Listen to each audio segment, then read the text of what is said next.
knock lightly on the door. An elderly man opens it, beaming at you. He announces himself as Selfor and beckons you inside.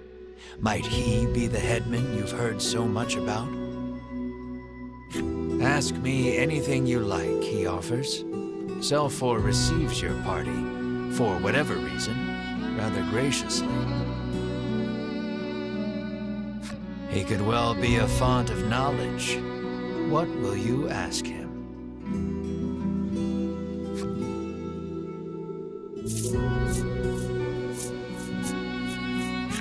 You ask if he is the one in charge of the village. It's true that the villagers call him their headman, but I feel compelled to correct the record and state that my official title is overseer.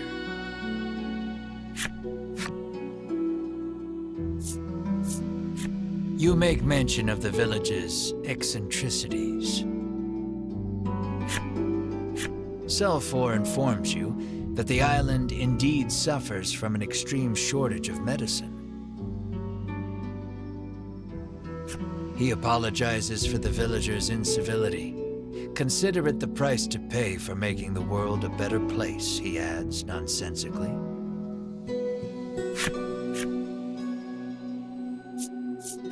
You ask if he has seen the dragon.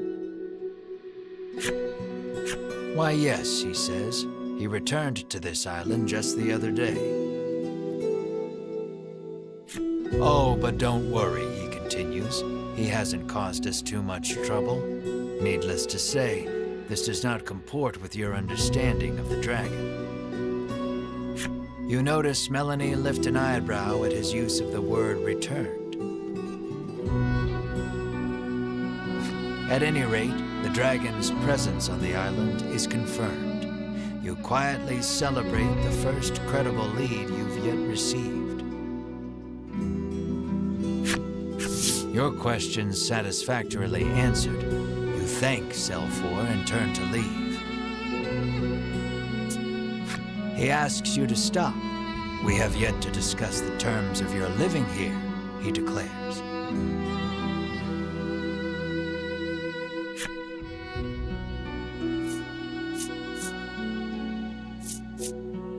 You explain that you are only here to pursue the dragon and have no intention to stay. Selfor begs your forgiveness for thinking you were newcomers.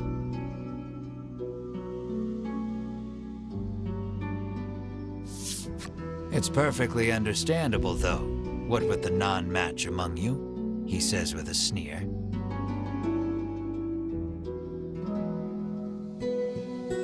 What does he mean by that? Melanie asks you, unable to grasp the old man's intentions. For reasons unknown, you feel the blood drain from your face. Your breathing grows ragged and you break out in a sweat.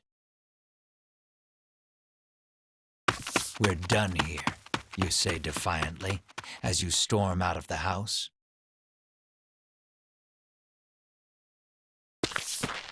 Mar runs after you, chirping frantically.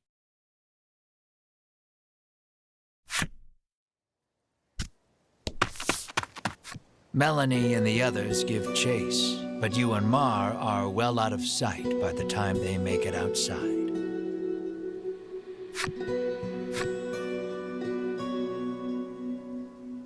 The two can't have gone far, though. It may be best to first search the village.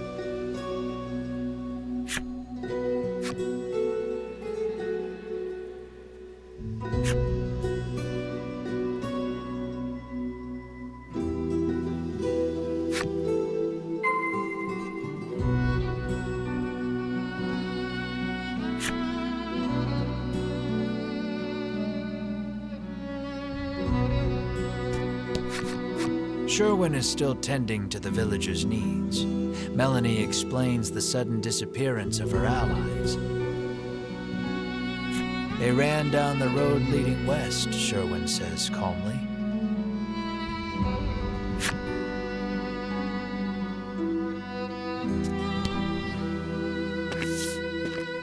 Melanie and company find you standing in front of a house. She can't quite make it out, but it sounds as though you're saying to Mar, "This place is..."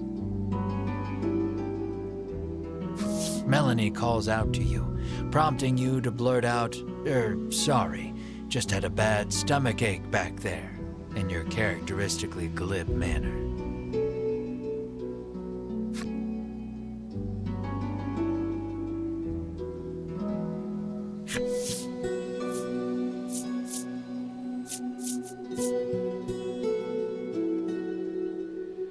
She surveys you both and sees two haggard travelers unwilling to admit they're in need. "Are you sure you're all right?" she asks, concerned.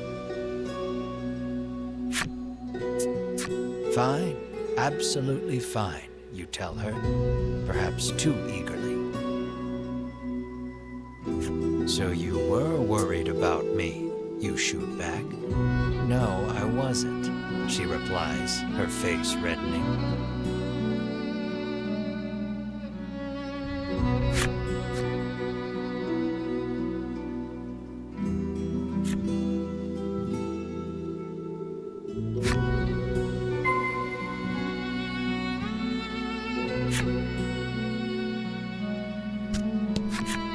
You spot a familiar-looking mage on the village streets.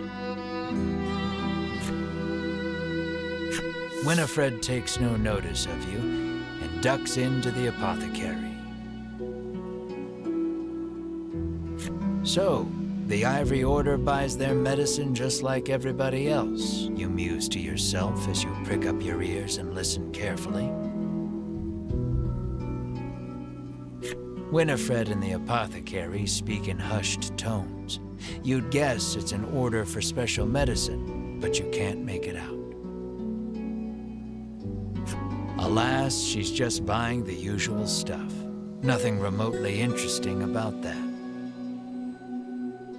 Though her presence suggests that other members of the Order might also be in town.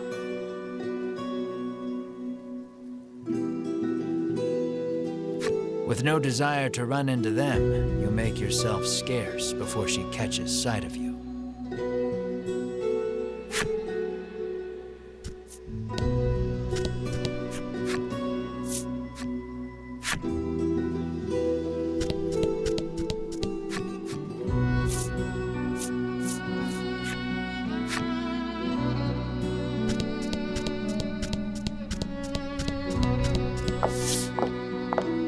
You spy the very people you were hoping to avoid, gathered near the village gate.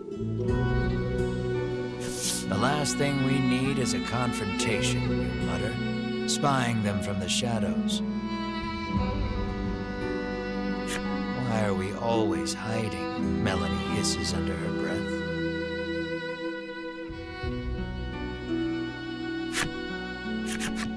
Two members of the Order are speaking with Sherwin.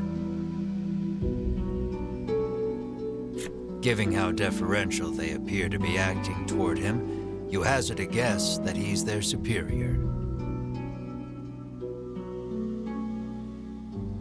"Have you determined the dragon's location?" Sherwin asks.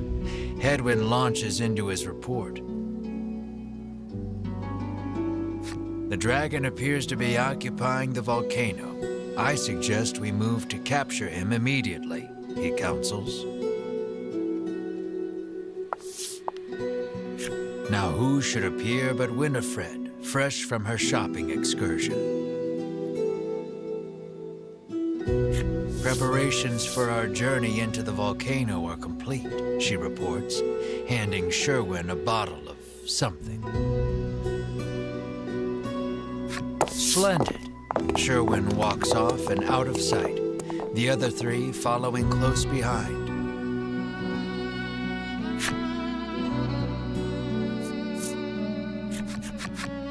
Lucky for you, your hastily improvised hiding spot afforded you valuable information on the dragon. Yet their conversation raised as many questions as it answered.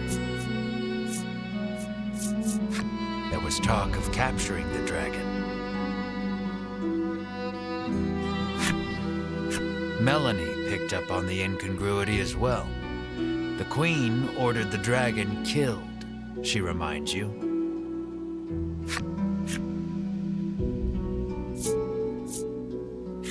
The medicine bottle Sherwin received is probably related to their journey into the volcano somehow. Bruno recalls seeing a bottle much like it once before. He says it contains flash freeze, which can chill most anything. Maybe that's what Winifred bought at the apothecary, Bruno continues.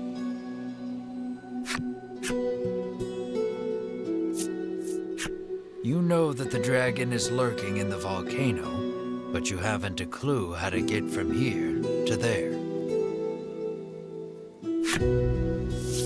Isn't it that mountain with all the smoke pouring out of it? Riddis asks, pointing westward. Why, yes, that sure does look rather like a volcano.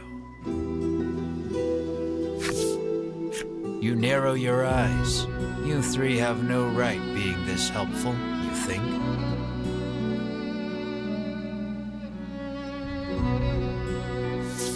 Mar pinches your cheeks without warning. You yelp in pain, which at the very least crosses dreaming off the list of explanations.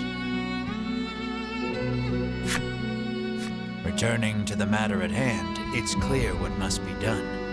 You'll have to get your hands on some flash freeze if you hope to enter the volcano.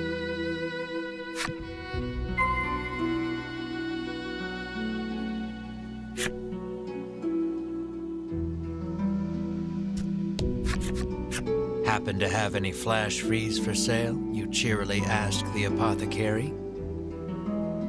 She flashes a wry smile. How do you steady the roiling magma's flow? She asks cryptically. The meaning behind the question is utterly lost on you. She needs a password, Melanie mutters over your shoulder. The answer, then, would be the password. So, how do you steady the roiling magma's flow?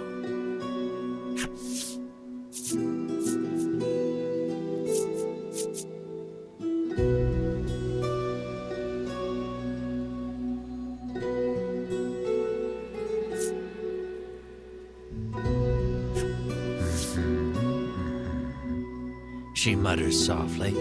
Alas, no.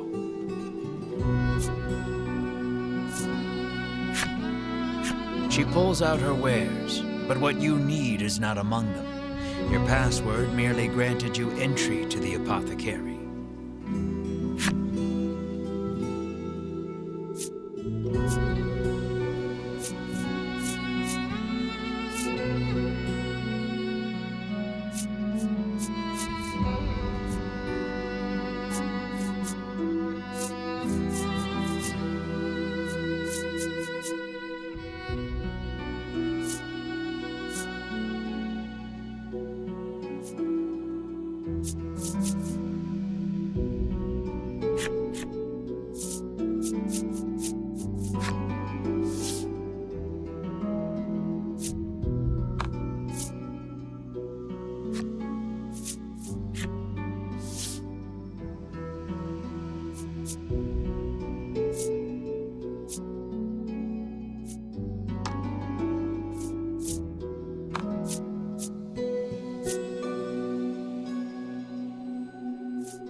Yes, you'd think so, she says, as if turning the answer over in her mind.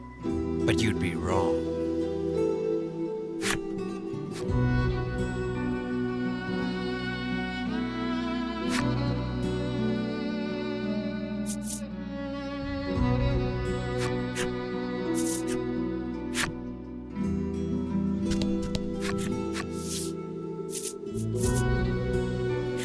The old woman rolls her eyes, suddenly looking defeated. How did you know the answer? Did someone tell you? She mutters bitterly.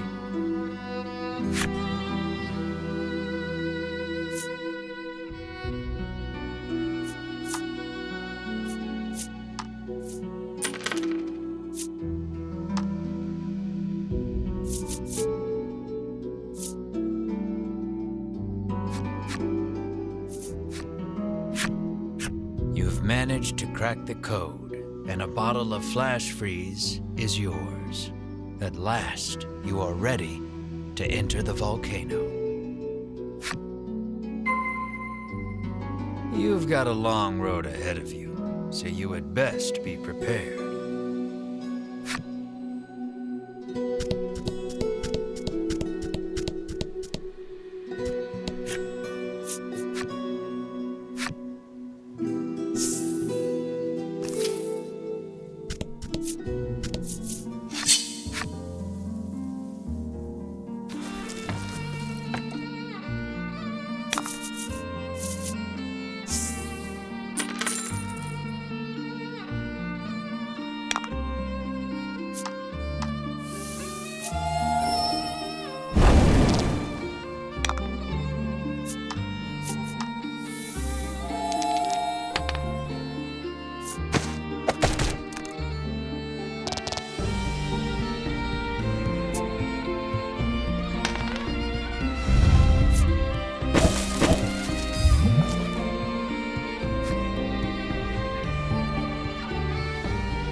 heat of the volcano engulfs you the moment you set foot inside.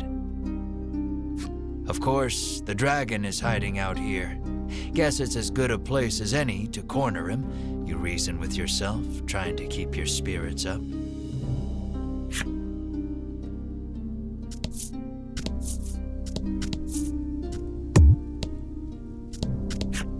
Crossing this river of lava won't be easy.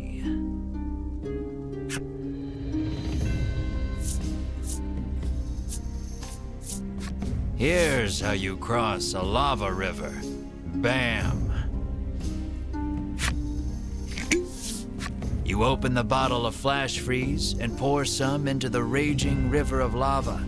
The lava instantly hardens, forming a bridge of rock.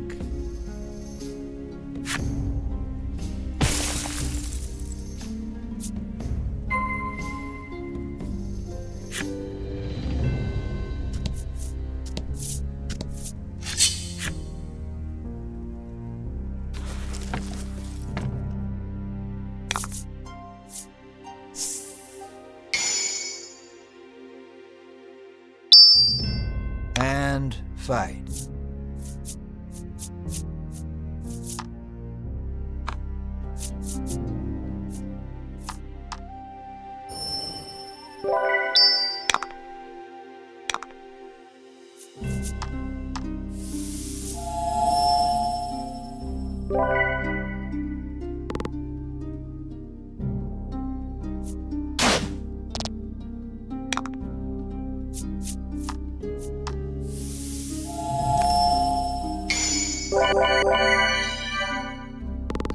That was lucky.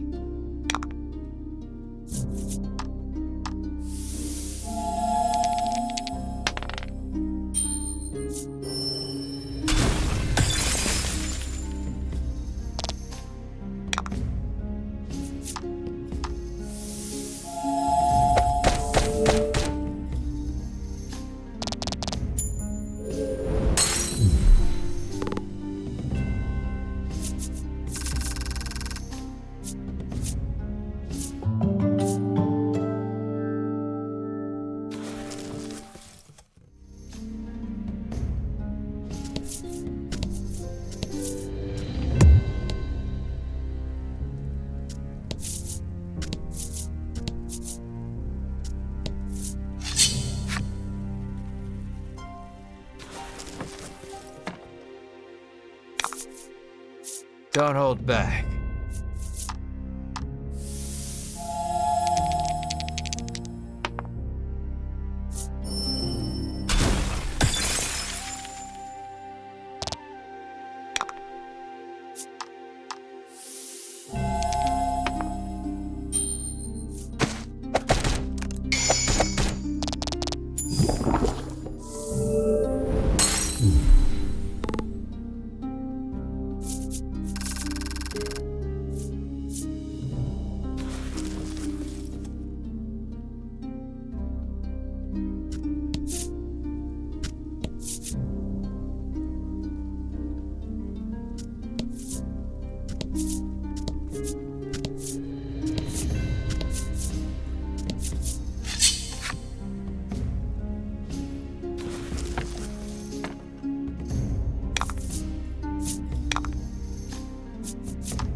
About the enemy.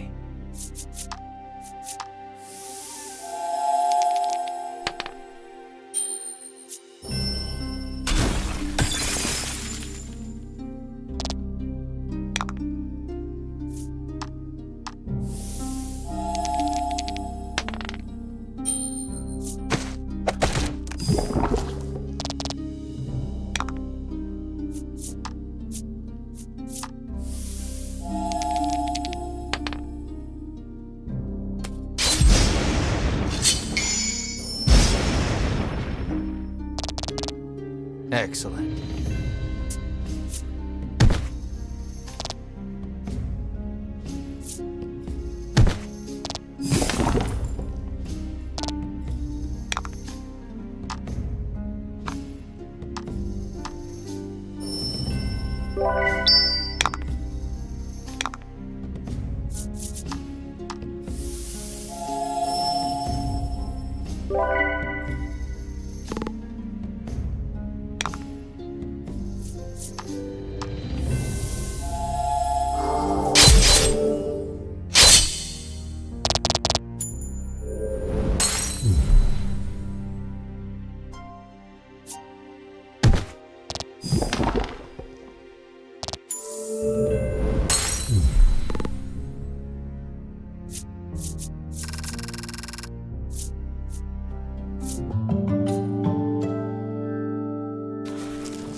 A jet of lava erupts from the ground before you. You escape injury by the skin of your teeth, but the path ahead is now blocked.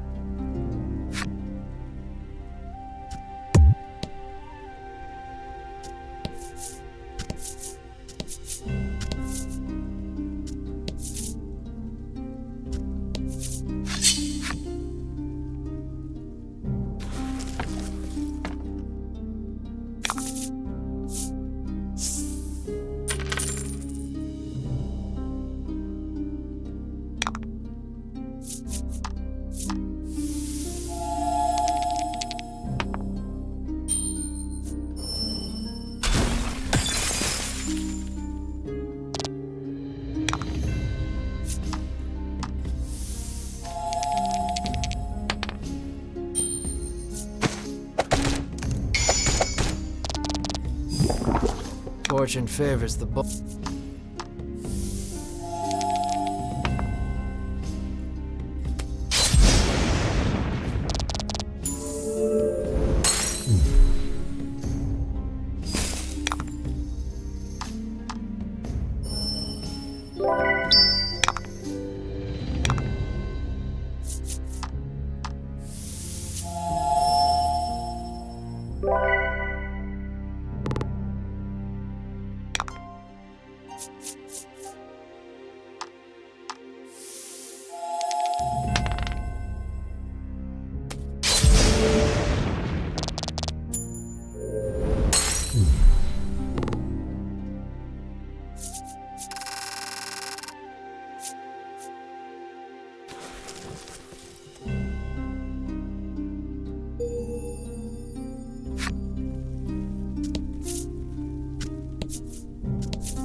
You did great.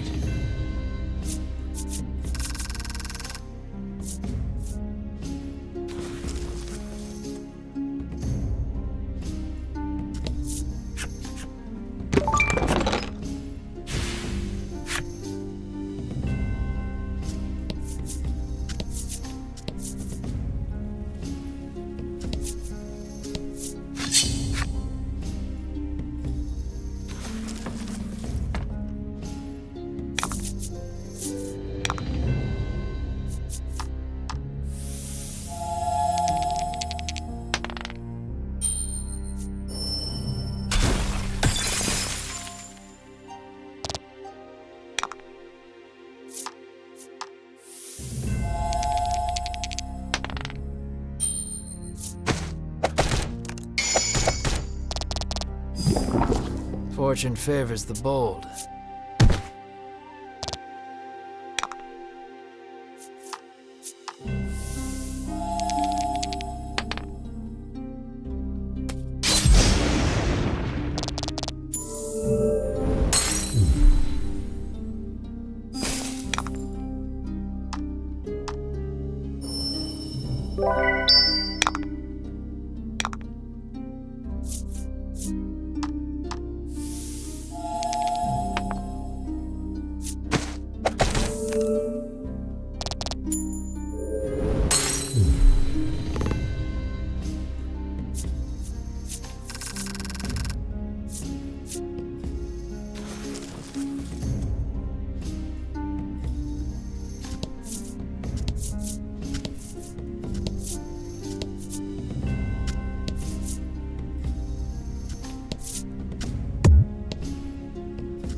fight.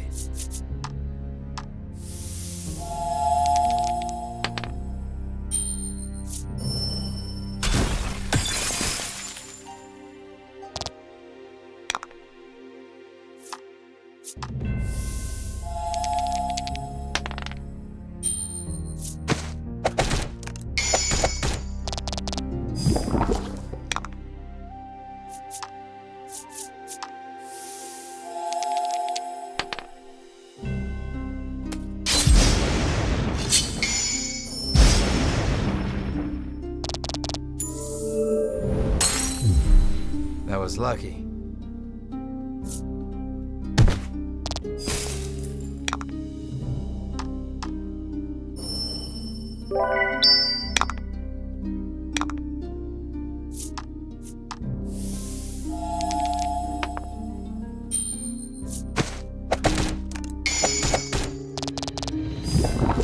Oh?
You can't help but chant, "It's hot, so hot," every couple of steps, as if conjuring a spell.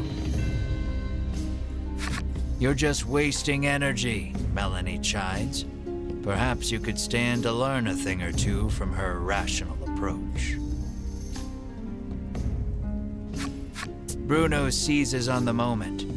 "Yeah, this isn't even worth whining over," he says, flexing at you. "It is way too hot for this," Melanie screams, forgetting her own advice.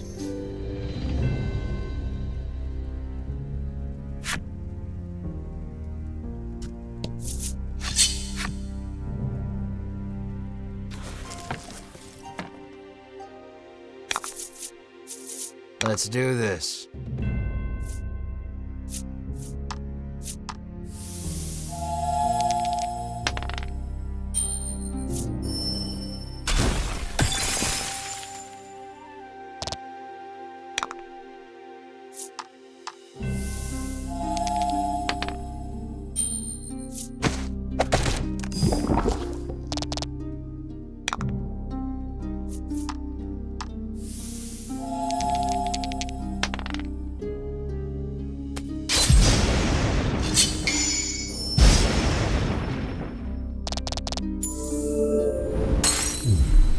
That was lucky.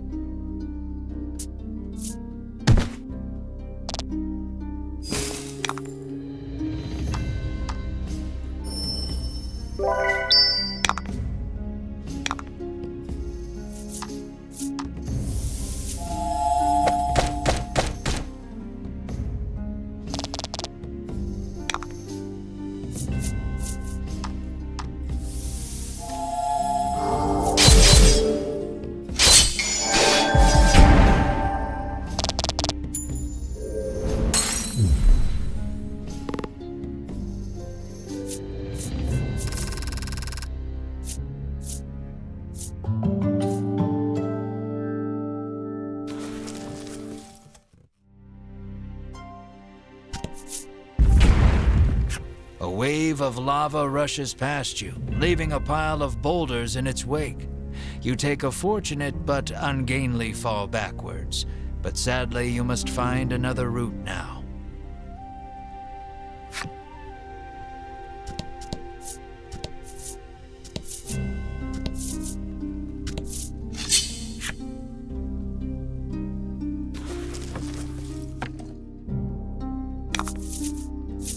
About the enemy.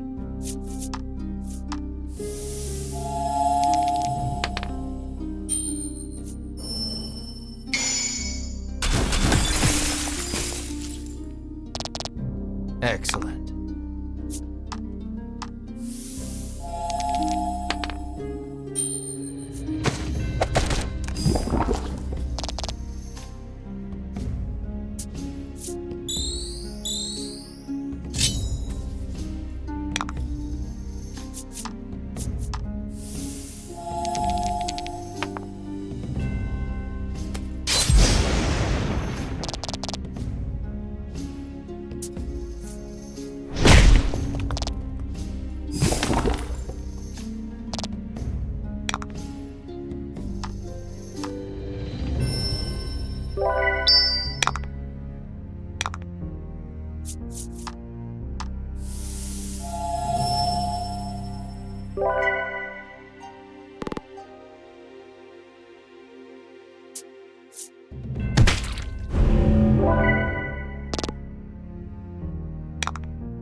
Just as you're about to faint from the oppressive heat, a heroic voice calls out to you.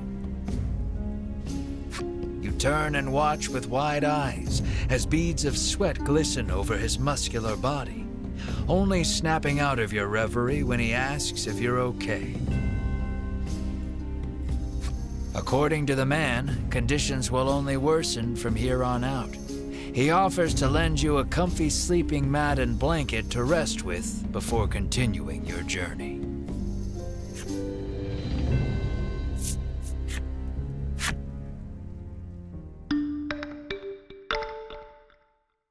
Your party is fully recovered, but now your body reeks of sweat.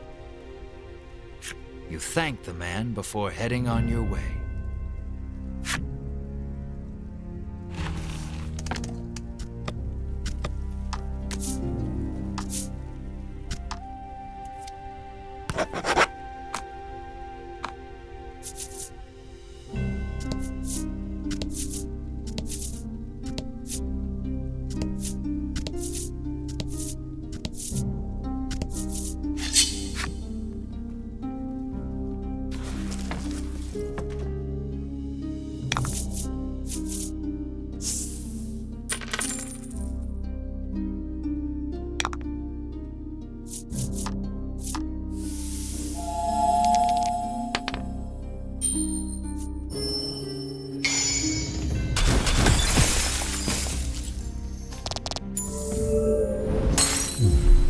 Nice work.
Would you like to use my sleeping mat? He offers kindly.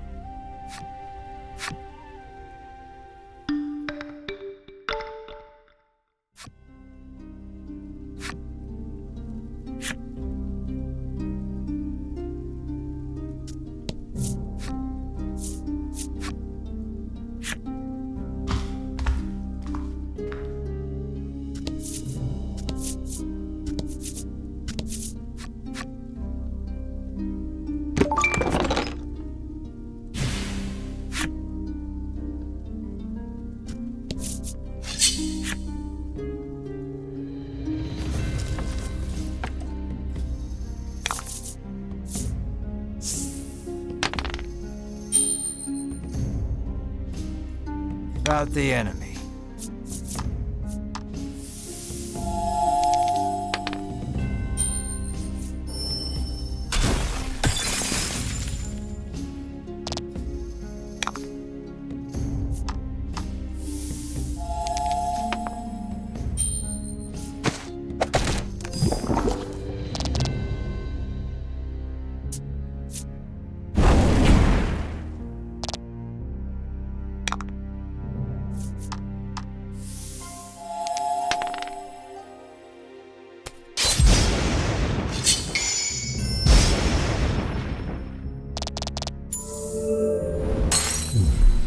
Excellent.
You've spent so long in here, even I'm starting to sweat.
Excellent.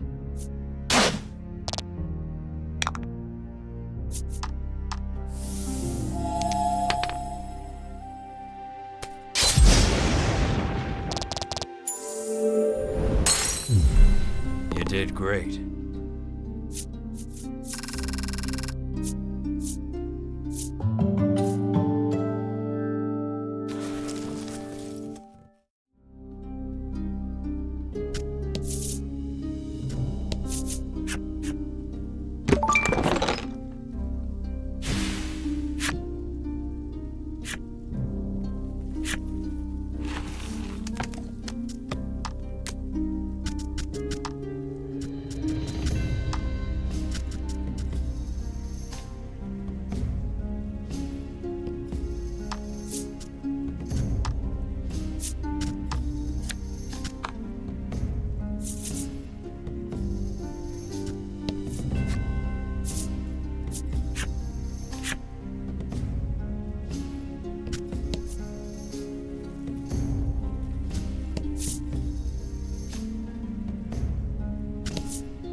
And fight.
The rocks give way to a rush of lava.